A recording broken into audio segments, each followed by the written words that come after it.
Hello friends, welcome to my YouTube channel studio Odia. Friends देखो बर्तमान डीएलई provisional cutoff mark आसी तो 2020-22 में स्टेट कोटार प्रोविजनल कटअफ मार्क्स जे कि अनरिजर्व देखो तो यूआर जी आम देखा आर्ट्स 33, साइंस 38.75 आउ एससी रही 27.25 28.75, एस टी 21.25 18.75 और एससी बीसी जनरल जाइए 31.75 और 37.50। तो फ्रेंड्स आपड़ जदि आप मेरिट टोटाल देखा चाहते तो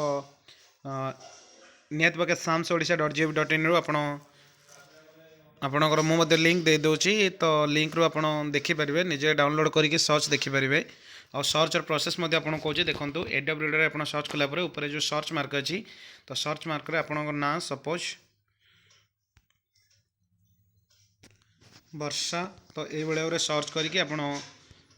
क्लिक मारला आपंकर नाटा कंपलसरी शो कर तो ये सर्चिंग मारिदेले तो देखो वर्षा राणी बारिक अच्छी बोली तो शो कला ना आपड़ी आप्लिकेसन नंबर मारिक डिटेल्स खोजी पारे तो आपको केते मार्क अच्छे जब सिलेक्शन बेसिस थी जो 6000 समथिंग पोस्ट अच्छी भितर आप सिलेक्शन होती है डिटेल आप पाइपर। तो फ्रेंड्स एवं ही देखी नि आप रिजल्ट कौन है तो आम सहित जोड़ी रही था। Thanks for watching.